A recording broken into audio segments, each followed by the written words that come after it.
오늘의 주요 뉴스입니다.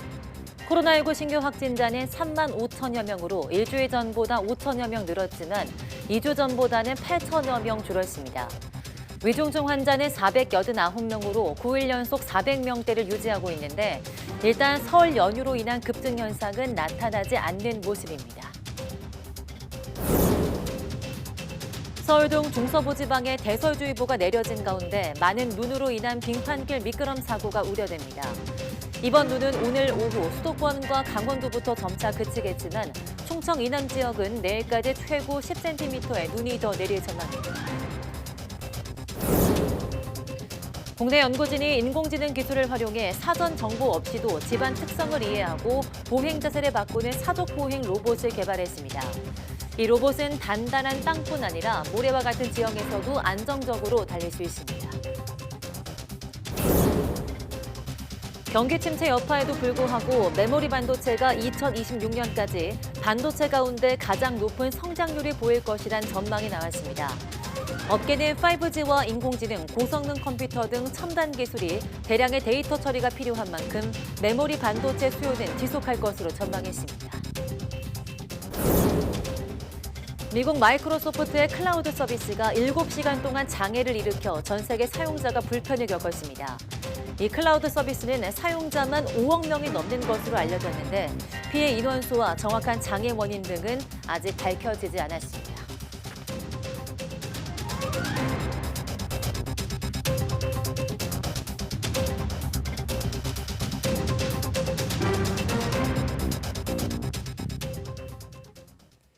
네, 여러분 안녕하십니까? 1월 26일 사이언스 투데이 시작합니다.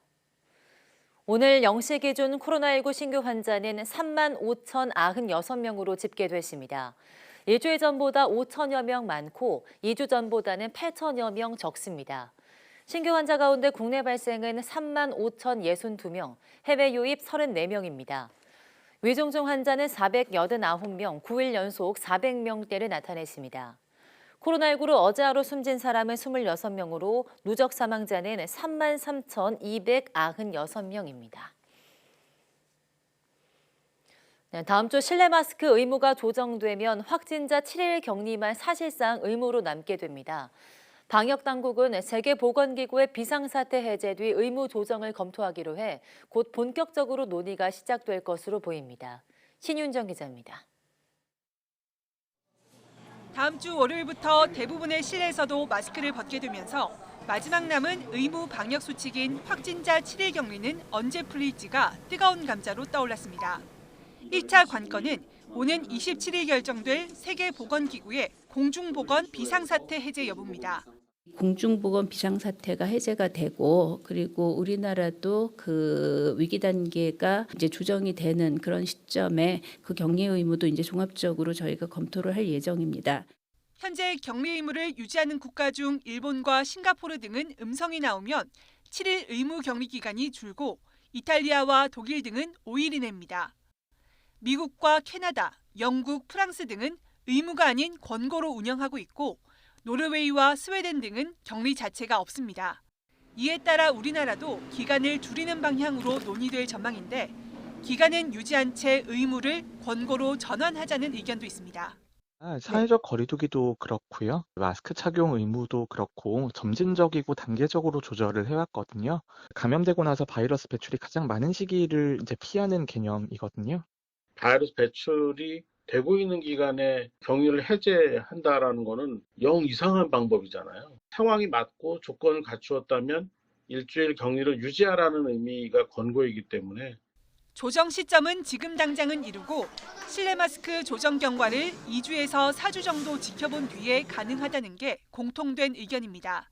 실제로 지난해 6월 정부가 격리 의무 해제 논의 당시 제시했던 핵심 지표 2가지 가운데 사망자 수가 기준치를 크게 웃돌고 있는 등 조건도 충족되지 못한 상황입니다.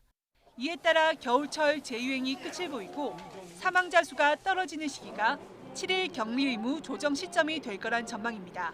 이런 가운데 미국이 코로나19 백신을 독감 백신처럼 해마다 한두 번 접종하는 방안을 추진하기로 하면서 코로나를 독감처럼 관리하는 방역체계 전환은 시작됐습니다. YTN 신윤정입니다. 이번 주까지 춘제 연휴가 계속 이어지는 중국에선 제로 코로나 3년 동안 억눌렸던 여행 수요가 분출하고 있습니다.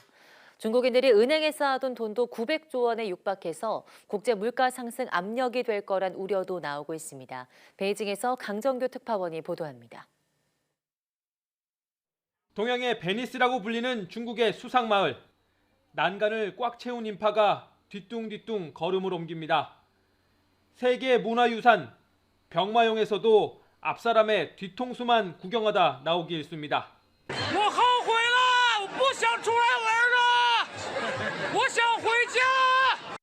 올해 춘제 연휴 관광산업은 이미 2019년 코로나 이전으로 돌아갔다는 평가입니다. 작년 대비 호텔 예약은 2배, 국내선 항공권 예매는 4배 이상 늘었습니다. 국제선 승객도 2배나 뛰었는데 다음 달 6일부터는 더 많아질 걸로 보입니다. 코로나19 예방 차원에서 금지되어 온 중국인들의 단체 해외 관광이 풀리기 때문입니다. 제로 코로나 3년 동안 억눌린 여행 욕구와 함께 보복적 소비도 분출할 전망입니다. 중국인들이 은행에 쌓아둔 현금이 7,200억 달러, 900조 원에 육박한다는 추산도 나왔습니다. 이 돈이 시중에 풀리면 가뜩이나 치솟은 국제 물가를 더 밀어올릴 거란 우려가 제기됩니다. In terms of added demand addressed to the global economy, will be a positive for the rest of the world, but will have inflationary pressure on many of us. 올해 중국발 경기 회복에 대한 기대감도 높아서 춘제 연휴 이후에도 위안화 강세가 이어질 거란 관측에 무게가 실립니다. 베이징에서 YTN 강정규입니다. 중국 질병예방통제센터는 코로나19에 감염된 뒤 병원에서 숨진 환자가 이달 초 정점 때보다 79% 줄었다고 밝혔습니다. 질병예방통제센터는 코로나19 감염 상황이란 제목의 보고서에서 지난 23일 전국 병원에서 나온 코로나19 사망자가 896명이라고 발표했습니다. 이는 사망자가 가장 많았던 지난 4일 4,273명의 5분의 1 수준입니다. 통제센터는 또 지난 23일 PCR 검사 양성률이 5.5%로 지난해 12월 25일 29.2% 이후 줄곧 내림세를 보였다고 밝혔습니다. 이 밖에 PCR 검사에서 양성 판정을 받은 사람은 지난해 12월 22일 694만 명에서 지난 23일에는 15,000명으로 줄었다고 덧붙였습니다. 서울 등 중서부 지방에 대설주의보가 내려진 가운데 많은 눈이 내리고 있어 빙판길 미끄럼 사고가 우려됩니다. 기상청은 오늘 서해상에서 발달한 눈구름대가 내륙으로 유입되면서 수도권을 비롯한 중서부 지방에 시간당 1에서 3cm의 강한 눈이 내리고 있다며 각별한 주의를 당부했습니다.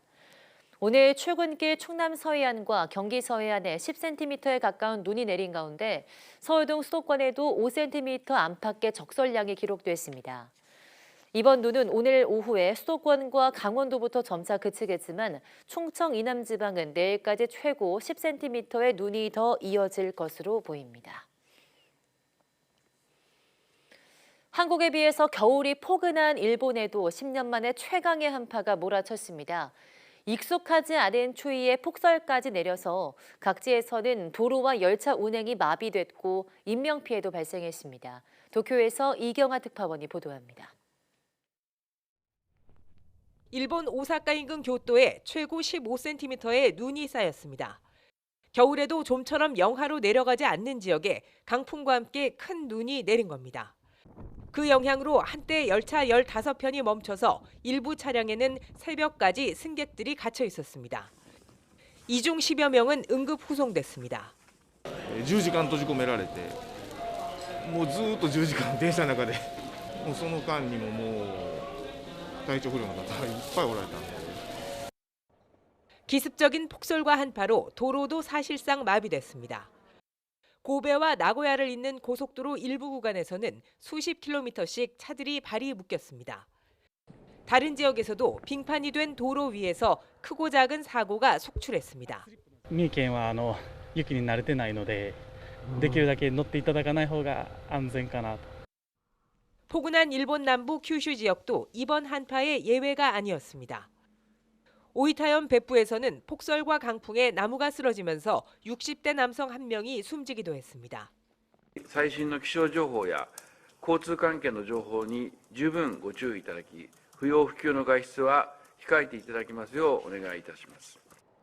남에서 북까지 일본 전역에 걸친 이번 한파와 폭설은 26일을 정점으로 꺾일 전망입니다. 일본 기상청은 일부 지역에 최고 80cm의 눈이 더 내릴 것으로 예보하고 추가 피해가 없도록 대비할 것을 당부했습니다. 도쿄에서 YTN 이경아입니다. Good morning, Jake. Well, good morning.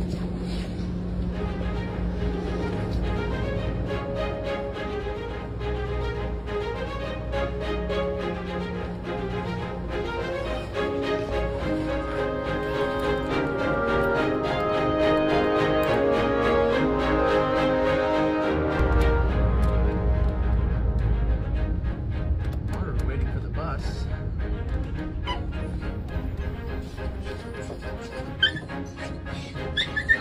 Good morning, Amaru. Hey, you beat me to this. Good morning, Bama.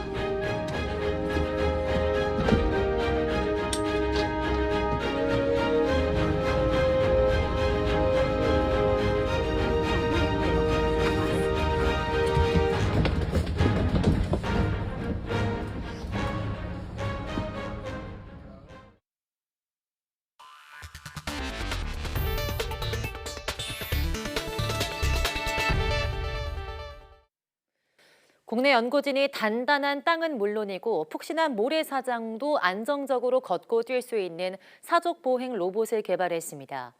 카이스트 황보재민 교수팀은 다양한 집안에 접촉할 때 받는 힘을 스스로 학습하는 인공지능 기술을 도입해서 사전 정보 없이도 집안 특성을 예측하고 보행 자세를 바꾸는 로봇을 제작했다고 밝혔습니다. 또 개발된 로봇이 모래사장에서 최대 초속 3.03m, 단단한 땅에서는 최대 초속 3.7m로 보행했다며 지형이 갑자기 변하더라도 빠르게 적응하는 것을 확인했다고 설명했습니다. 세계 최대 기업 마이크로소프트의 클라우드 서비스가 7시간 동안 장애를 일으켰습니다. 전 세계 사용자가 불편을 겪었는데 얼마나 많은 사람이 피해를 봤는지 무슨 문제가 있었는지는 아직 밝혀지지 않았습니다. 류재복 기자입니다. 마이크로소프트의 협업 툴인 팀즈가 접속 오류를 일으켰습니다. 팀즈는 기업과 학교 등의 일상 업무에 필수적인 시스템입니다. 전 세계에서 2억 8천만 명이 사용하고 있습니다. 응용 프로그램인 아웃룩과 웹메일 등도 먹통이 됐습니다. 마이크로소프트의 클라우드 플랫폼인 애저가 장애를 일으켰기 때문입니다. 장애는 7시간 반 만에 복구됐지만 사용자들은 접속 오류 등 불편을 겪었습니다. 인도에서 3,900건, 일본 900건을 포함해 미국과 유럽, 아시아 등 거의 모든 나라에서 장애 신고가 접수됐습니다. 하지만 중국 현지 서비스와 중국 정부를 위한 플랫폼은 피해가 없었습니다. 클라우드 플랫폼 애저는 1,500만 개 기업이 이용하고 있으며 사용자만 5억 명이 넘는 것으로 알려졌습니다. 마이크로소프트는 몇 명이 피해를 봤는지, 정확한 장애 원인은 무엇인지 등을 조사하고 있다고 밝혔습니다. 서비스가 장애를 일으키자 인터넷에서는 마이크로소프트가 최근 직원 10,000명을 해고하기로 한 결정을 비꼬는 댓글이 잇따랐습니다. YTN 유재복입니다. 최근 경기 침체로 메모리 반도체 감산 주장이 나오고 있지만 역설적으로 메모리가 반도체 가운데 가장 높은 성장률을 보일 것이라는 전망이 나왔습니다. 시장 조사기관 옴디아는 2021년부터 26년까지 전체 반도체 시장의 연평균 성장률은 5.8%지만 메모리 반도체는 6.9%의 성장률을 보일 것으로 예상했습니다. 메모리 반도체 중에서도 낸드 플래시는 2026년까지 연평균 성장률 9.4%로 가장 크게 성장할 것으로 전망됐습니다. 업계에서는 5G와 인공지능, 고성능 컴퓨터 등 첨단 산업이 모두 대량의 데이터 처리가 필요한 만큼 메모리 수요는 앞으로도 지속할 것으로 보고 있습니다. 메모리 반도체는 최근 수요 둔화와 공급 과잉으로 가격이 계속 하락해서 디램 가격은 2021년 3월 5.3달러에서 최근에는 2.2달러 수준으로 떨어졌습니다. 한파로 난방 수요가 급증하며 가스비 폭탄을 맞은 가구가 늘고 있는 가운데 교통 분야로 가스비 인상 여파가 확산하고 있습니다. 전남 목포에선 버스 운행이 가스 연료비 체납으로 한 달 넘게 중단됐고 LPG 차량 판매도 직격탄을 맞았습니다. 이승윤 기자입니다. 차고지에 덩그러니 세워진 전남 목포의 시내버스들. 시민들은 한 달 넘게 버스 대신 택시나 자가용, 비상 수송 차량을 타며 불편함을 감내하고 있습니다. 가스 요금이 폭등하자 버스 업체들이 연료비를 연체한 게 원인입니다. 태원역의 유진 운수의 가스 연료비 미납으로 시내버스가 2022년 12월 12일부터 운행하지 못하는 상황에서 한파가 겹쳤고 고유가 시대에 틈새 상품으로 입지를 구축했던 LPG 차도 가스비 인상 때문에 고전하고 있습니다. 국내에 등록된 LPG 차는 지난 2008년 전체 자동차 등록 대수의 13.8%를 차지했지만 지난해 말엔 절반 수준인 7.5%로 급감했습니다. 153만 대까지 늘어난 전기 하이브리드, 수소 등 친환경차가 올해 LPG차 대수를 역전할 가능성이 큽니다. 지난해 말 LPG 신차 판매량과 신차 중 LPG 차량 비중이 1년 전과 비교할 때 급감하는 추세이기 때문입니다. 실제 지난해 가스 요금은 주요 수출국인 러시아가 경제 제재로 수출이 묶이면서 가파른 오름세를 보였습니다. 지난해 가스 수입액은 567억 달러로 역대 최대였고 올해 1월 1일부터 20일까지도 1년 전보다 14.1% 늘었습니다. 가스비 인상이 민생 문제로 떠오르자 일단 정부는 산업용 가스요금을 적용한 사회복지시설에 가장 저렴한 일반용 가스요금을 적용하고 이미 청구된 요금은 환급해 주기로 했습니다. YTN 이승윤입니다. 이처럼 가스비 인상으로 사회 곳곳에서 불편과 어려움이 이어지고 있습니다. 특히 지원금으로 운영되는 복지시설에는 이 같은 공공요금 인상 여파가 더 뼈아프게 미치고 있습니다. 박정현 기자입니다. 서울 구로구의 지역 아동센터. 다문화 가정이나 기초생활수급 가정 초등학생 37명을 돌보고 있습니다. 어린이들이 생활하는 공간이라 항상 따뜻하게 유지하려 하지만 가스보일러 설정 온도를 높이는 게 쉽지 않습니다. 가스요금 인상분이 반영되면서 지난달 난방비 폭탄을 맞은 탓입니다. 100제곱미터 남짓 공간에 청구된 금액이 무려 79만 원. 겨울철 시내 적정 온도보다 낮은 17에서 18도를 유지하며 지난해 같은 달보다 더 선선하게 지냈지만 대래 요금은 50% 넘게 올랐습니다. 운영비 절반이 난방비로 나갔습니다.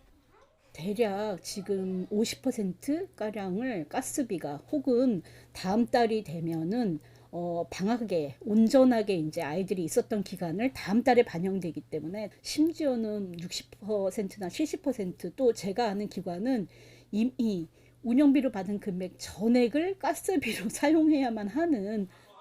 노숙인 시설도 급등한 난방비에 한숨 쉬기는 마찬가지입니다. 혹한 속에 몸을 녹이기 위해 매일 노숙인 100에서 150여 명이 찾는 만큼 등유 보일러와 온풍기를 상시 가동하고 있습니다. 하지만 1리터에 1,000원 정도 하던 등유값이 1년 새 폭등하며 곤혹스러운 상황에 놓였습니다. 연료비가 많이 증가되었습니다. 작년 한 해 동안 한 40~50%가 정도 연료비를 많이 쓰고 있습니다.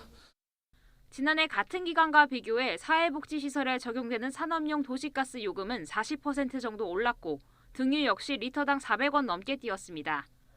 러시아 우크라이나 전쟁과 고환율 여파로 천연가스와 기름 가격이 가파르게 오르며 공공요금도 출렁인 건데 정해진 예산에서 운영되는 복지시설에선 그 여파가 유독 큽니다. 난방에 들어가는 돈이 늘수록 다른 곳에 쓸 비용은 그만큼 줄어들기 때문입니다. 이에 따라 보건복지부도 일부 사회복지시설에 난방비를 추가 지원하기로 했지만 앞으로 난방비가 더 오를 여지도 있어서 이들의 시름이 겨우내 이어질 가능성도 배제하기 어렵습니다. YTN 박정현입니다. 최근 크게 오른 난방비 청구서에 놀란 분들 많겠지만 다음 달부터는 더 큰 어려움이 예상됩니다. 최강 북극 한파 속의 난방비 부담은 여전한데 전기와 교통요금도 줄줄이 인상이 예고돼 있기 때문입니다. 보도에 박홍구 기자입니다. 최근 각 가정에 배달된 난방비 청구서는 지난해 12월 사용분입니다. 이미 도시가스 소매요금이 34% 이상 오른 상황에 영하 10도를 넘는 한파가 2주 넘게 계속되면서 실제 난방비는 한 달 새 2배 가까이 오른 것입니다.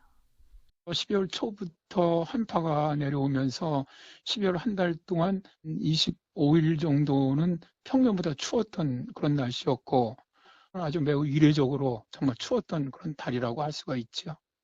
서울이 영하 17도 아래로 내려간 이번 추위도 난방 수요 급증을 예고하고 있습니다. 전통적으로 가장 추운 1월에 최강 한파가 찾아오고 대폭 오른 전기요금도 이번 달부터 반영되기 때문입니다. 전기요금은 올해 1분기부터 1kW당 13.1원 올라 전기 난로나 온풍기 같은 보조 난방 장치를 사용할 경우 2월에 받을 전기요금 청구서는 앞자리 수가 바뀔 것으로 보입니다. 특히 저소득층은 소비에서 난방비가 차지하는 비중이 크기 때문에 더 큰 어려움이 예상됩니다. 통계청 조사 결과 지난해 기준 소득 상위 20%, 5분위 가구의 연료비 지출은 가처분 소득의 2%에 불과하지만 하위 20%인 1분위 가구는 5배가 넘는 11.8%에 이른 것으로 나타났습니다. 지하철과 버스 등 대중교통 요금도 4월부터는 300~400원 오르고 택시 기본 요금은 다음 달부터 1,000원 인상됩니다. 이 밖에 상하수도 요금과 종량제 봉투, 주차 요금도 줄줄이 인상이 예고돼 있어 서민 경제의 어려움이 가중될 것으로 보입니다. YTN 박홍구입니다. IMF와 세계은행에 이어서 유엔도 올해 세계 경제 성장률 전망치를 낮춰 잡았습니다. 미국과 유럽의 경제 둔화가 두드러지면서 최근 수십 년 사이 가장 낮은 경제 성장률을 기록할 것으로 예상했습니다. 워싱턴에서 권준기 특파원이 보도합니다. 유엔은 올해 경제가 지난해보다 조금 나아질 거라는 애초 전망에서 1.2%포인트 하향 조정했습니다. 세계 경제 성장률 1.9%는 최근 수십 년 사이 가장 낮은 수치라고 유엔은 밝혔습니다. 인플레이션과 우크라이나 전쟁, 코로나19 등 작년부터 이어진 악재에다 미국과 중국 경제의 디커플링, 탈동조화 현상이 심화되는 점을 주요 요인으로 꼽았습니다. We risk what I've called the great fracture, the decoupling of the world's two largest economies. A tectonic drift that would create two different sets of trade rules. 유엔은 특히 미국의 경제 성장률이 0.4%에 불과할 것으로 내다봤고 유럽은 제로에 가까운 0.2% 성장률로 가벼운 경기 침체를 경험할 것으로 전망했습니다. 미국과 유럽의 수출 약화는 세계 성장 동력 둔화라는 연쇄 반응을 낳을 것으로 예상했습니다. Wir gehen jetzt davon aus, dass die Rezession kürzer und milder ist, wenn sie denn stattfindet überhaupt, als wir noch bei der Herbstprognose voraussehen konnten. 유엔이 전망한 우리나라 성장률은 2%로 세계 경제 성장률보다 0.1%포인트 높을 것으로 내다봤습니다. 중국은 제로 코로나 정책을 완화하면서 4.8% 성장할 것으로 전망했지만 코로나 재유행 가능성을 고려할 때 경제활동 재개 과정이 험난할 것으로 관측했습니다. 일본은 1.5% 성장률을 예상했습니다. 유엔은 다만 내년엔 성장률이 2.7%로 회복할 것으로 전망해 세계 경제가 반등을 시작할 거라는 IMF와 같은 견해를 내놨습니다. 워싱턴에서 YTN 권윤기입니다.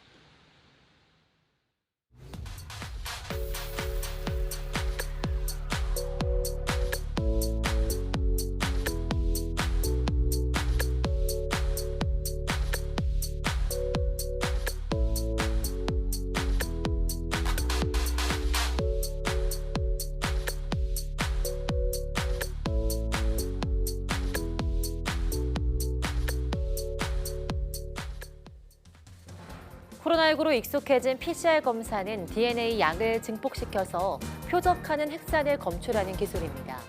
하지만 DNA를 증폭하려면 반복적인 온도 순환 과정이 필요해 기존 기술로는 많은 시간이 걸렸는데요. 오늘 오후 사이언스투데이 과학의 달인에서는 광열 나노 소재를 이용해서 PCR 검사에 걸리는 시간을 10배 단축한 키스트 안전증강융합연구단 정승원 박사 모시고 이야기 나눠보겠습니다. 많은 시청 바랍니다. 함께해 주신 여러분 고맙습니다.